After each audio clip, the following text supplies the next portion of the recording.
Buonasera, benvenuti al TG Sicilia. Vediamo i titoli di questa edizione.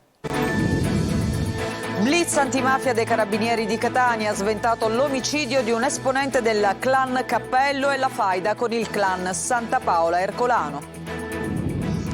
Delitto in discoteca a Palermo, arriva la confessione del minorenne fermato, ma gli investigatori hanno dei dubbi sulla sua versione. Forse protegge il fratello. Il prefetto rafforza i controlli in città. La dignità vince la paura. Al TG Sicilia parla uno dei fratelli imprenditori minacciati di morte dal clan di Niscemi, decapitato con l'operazione antimafia denominata Mondo Opposto. Blitz dei NAS a Catania, Palermo, Trapani e Agrigento, sequestrate 39 tonnellate di prodotti dolciari in locali con gravi carenze igieniche e in cattivo stato di conservazione. Dopo un'attesa lunga 20 anni, inaugurata a Catania la via Barraco, che dà respiro a piazza Mancini Battaglia. Presentato anche il progetto di sviluppo del borgo di Ognina. La tela di Aracne a Siracusa, nasce un'accademia sartoriale per reinserire nella società chi ha avuto problemi con la giustizia. L'edificio, adesso ristrutturato, era stato confiscato alla mafia. E infine calcio, domani Catania in campo a Benevento per la sfida prenatalizia. Lucarelli costretto a inventarsi l'attacco.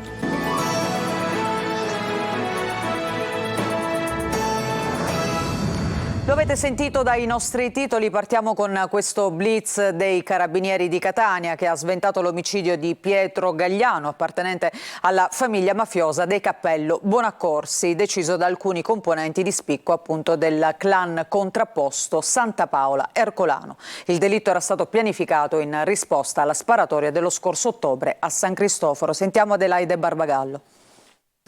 Il ventenne Sebastiano, rampollo della famiglia Ercolano Santa Paola, dopo la sparatoria dello scorso ottobre a San Cristoforo, voleva dare una risposta degna del suo rango di appartenente a Cosa Nostra e per questo aveva pianificato una vendetta, l'omicidio di Pietro Gagliano, esponente del clan rivale Cappello Bonaccorsi.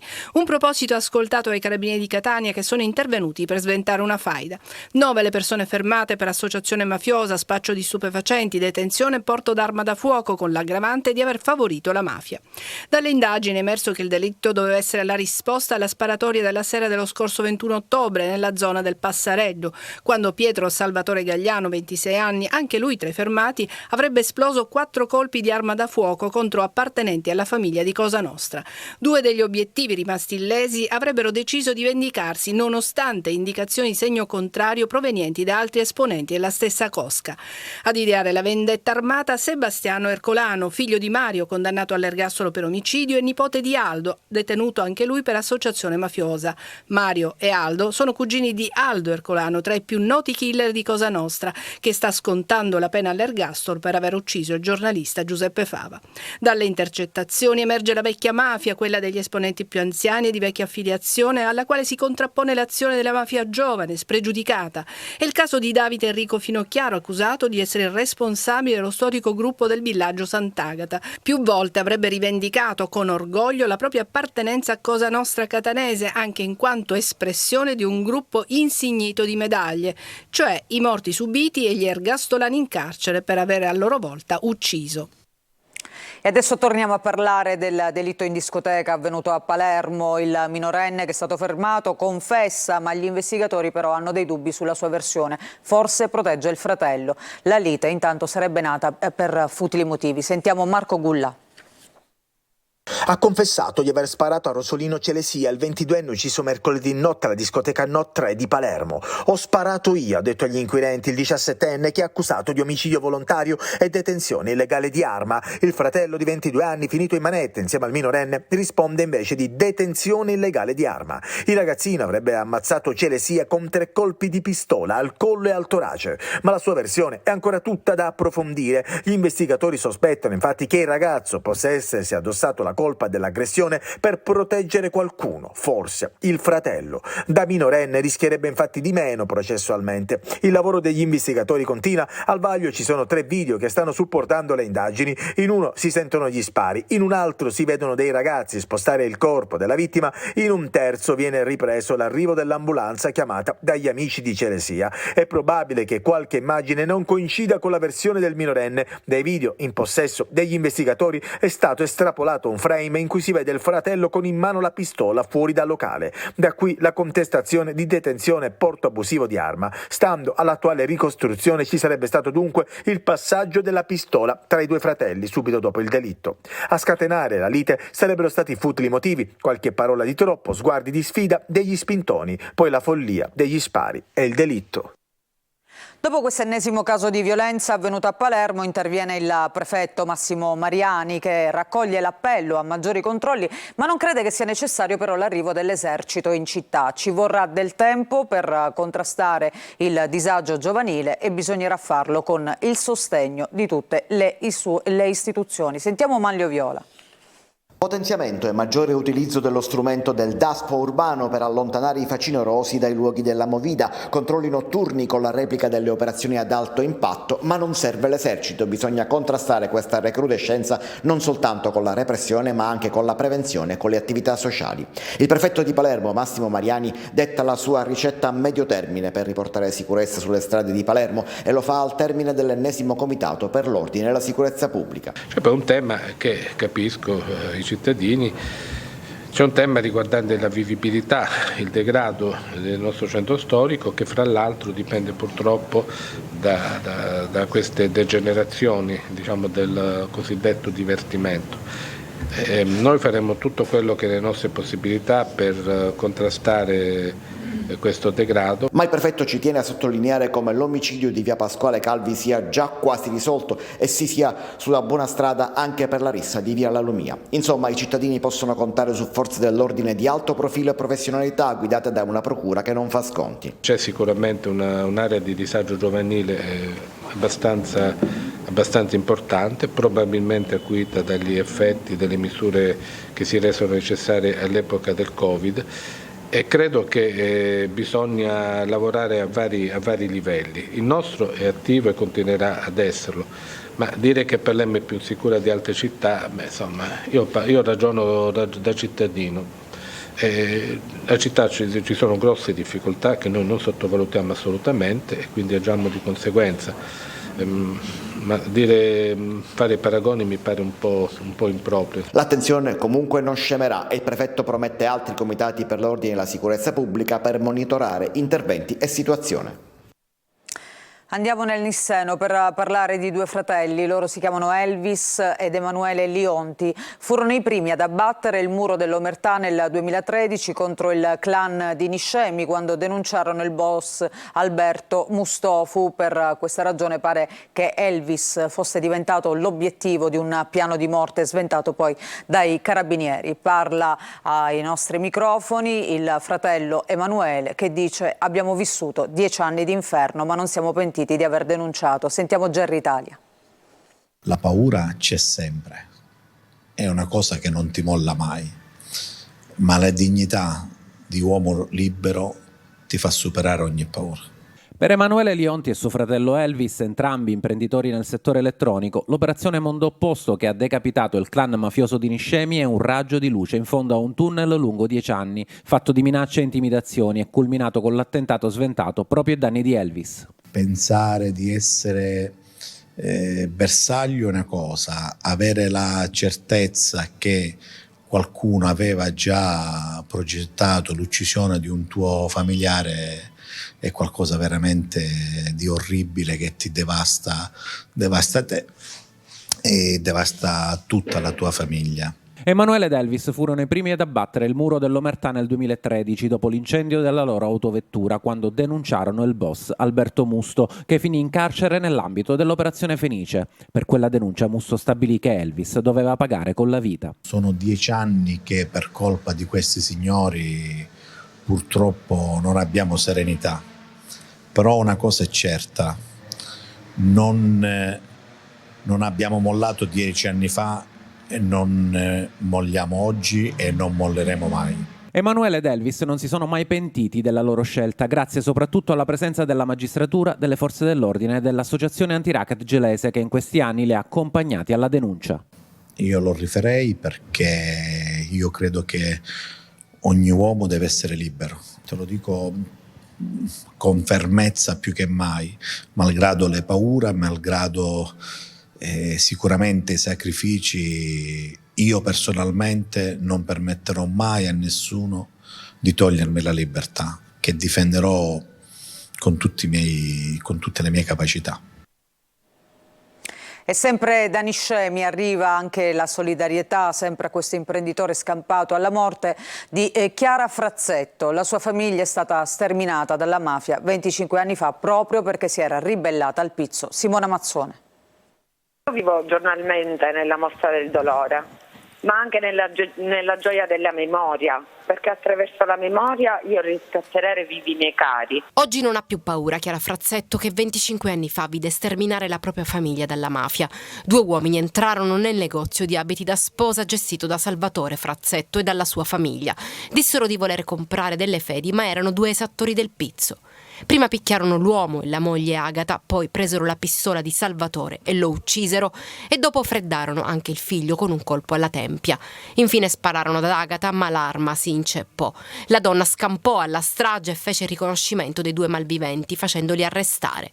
Ma prima di testimoniare al processo subì gravi intimidazioni, pedinamenti, telefonate anonime per convincerla a ritrattare. Lei, affranta dal dolore e sotto pressione, si uccise in casa meno di 5 mesi dopo.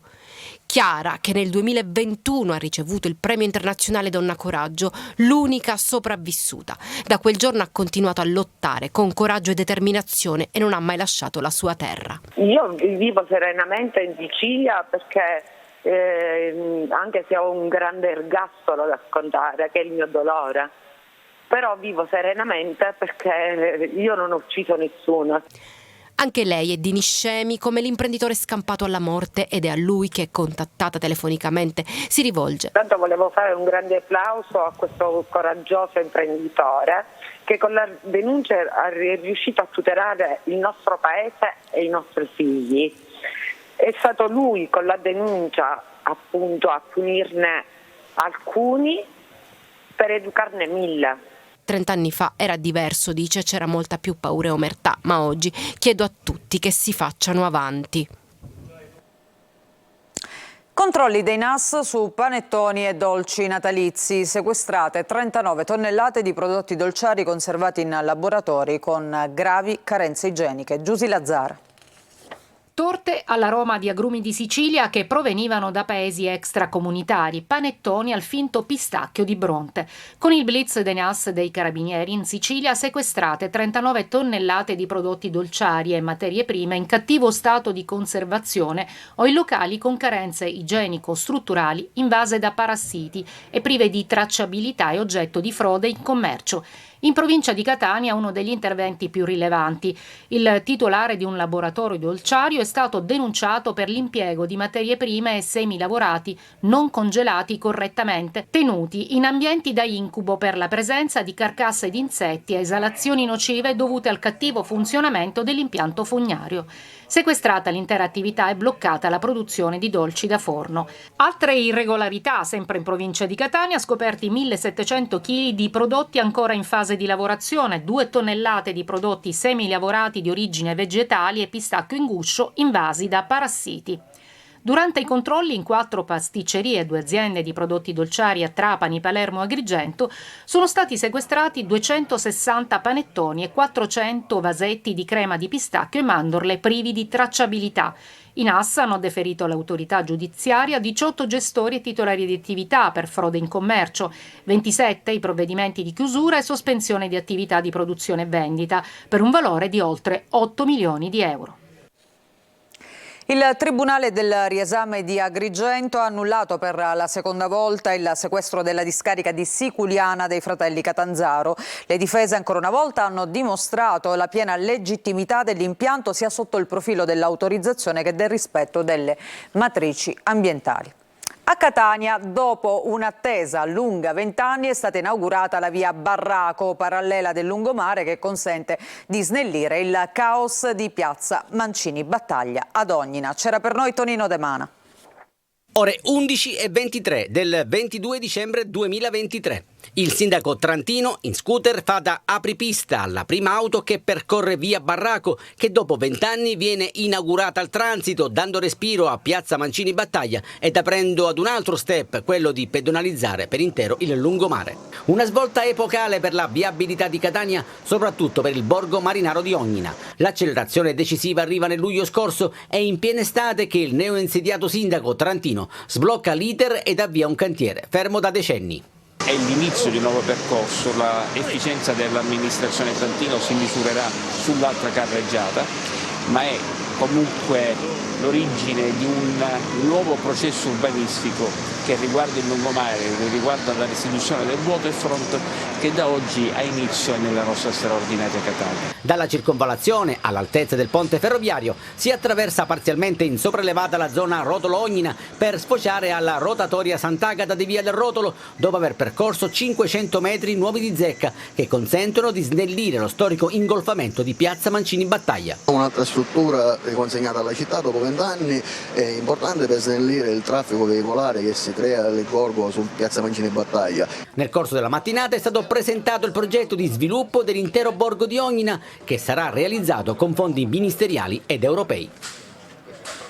Sempre a Catania il primo cittadino ha dato il benvenuto a 38 nuovi autisti della MTS che sostituiranno il personale andato in pensione negli ultimi tempi. L'offerta di mezzi pubblici è garantita, mentre occorre attendere ancora un po' per avere più corse e minori tempi di attesa alle fermate. Adelaide Barbagallo.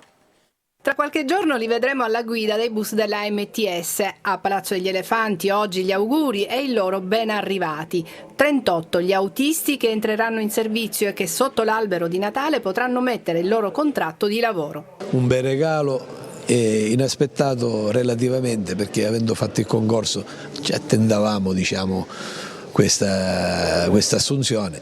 È arrivato in questo periodo una cosa bella veramente comunque. Eccoli, fanno parte di quel numeroso gruppo di candidati, 1500, che nel 2021 hanno presentato la domanda online. Il concorso era per soli titoli. La MTS cercava persone che avessero già esperienza. 3 anni fa ne furono assunti 20, l'anno seguente altri 20, a cui adesso si aggiungono gli ultimi 38. Tutto questo si tramuterà in più corse, più autobus a coprire le linee dei vari quartieri, meno disagi per i cittadini e meno attese alle pensiline?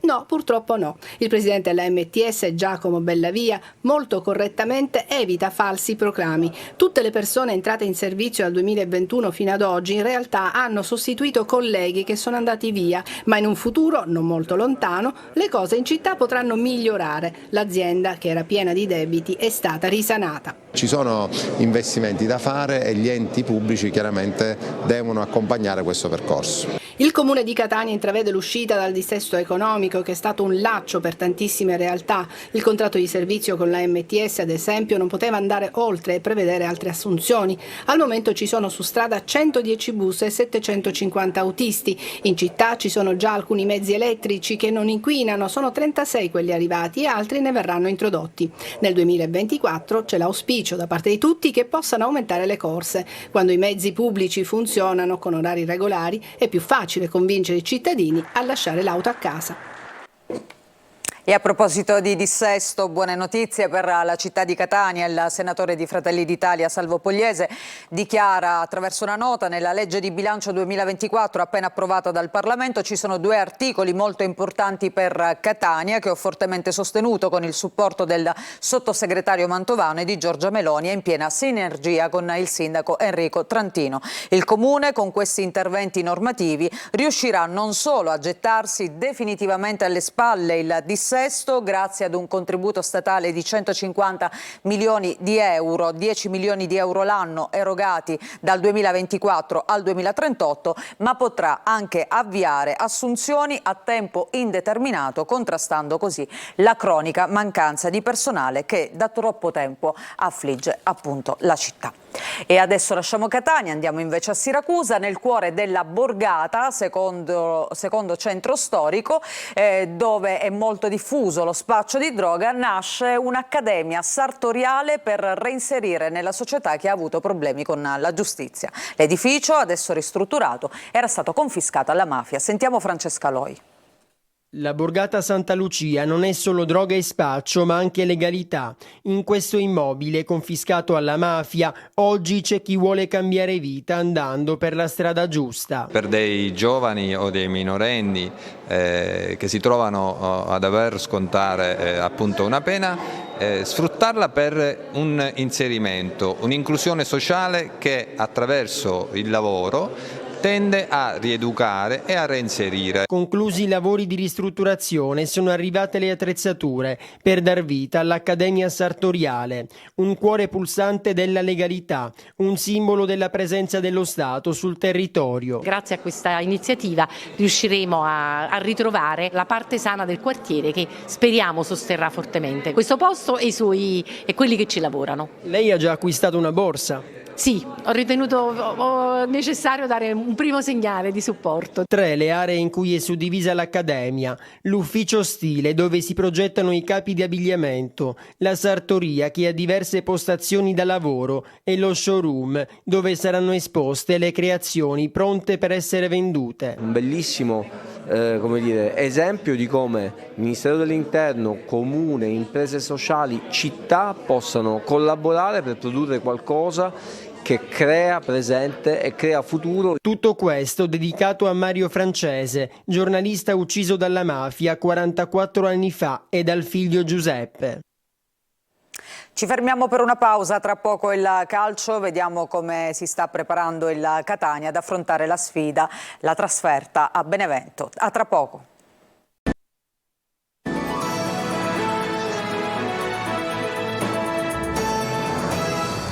Seconda parte del nostro giornale, siamo allo sport, al calcio. Il Catania in emergenza per la trasferta di Benevento, ultima partita di questo anno. Insomma, come affronterà questa sfida? 16 gli uomini a disposizione di Lucarelli, mancheranno anche Bocic e Mazzotta. Sentiamo Francesco Triolo.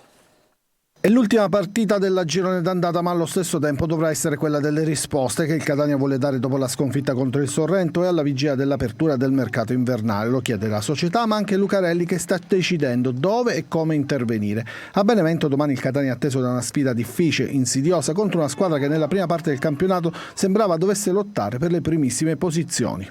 E cercheremo di affrontare nel migliore modo una squadra che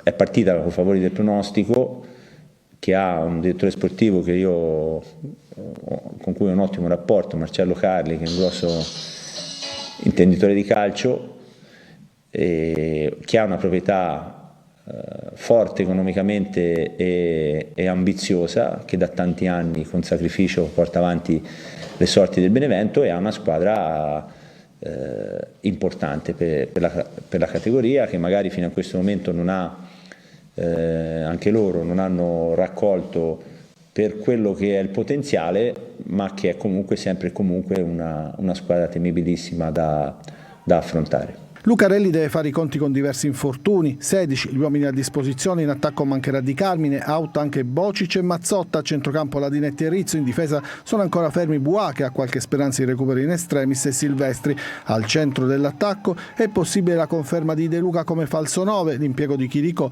o il ritorno al primo minuto di Dubicas, unico centravanti di ruolo. Domani avremo 16 giocatori in movimento che bastano, perché tanto con 5 sostituzioni più di 16 non giocano, quindi fosse stato 15 già era una sostituzione in meno, ma 16 va bene, più 3 portieri, di cui uno è fuori lista, quindi 18 puliti. Catania che al Vicorino non potrà contare nemmeno sui propri tifosi, altra sanzione disposta dopo gli incidenti a margine della partita di Coppa Italia contro il Pescara. Era il nostro ultimo servizio, noi ci fermiamo qui con questa edizione del TG Sicilia, grazie per averci seguito, una buona serata a tutti voi.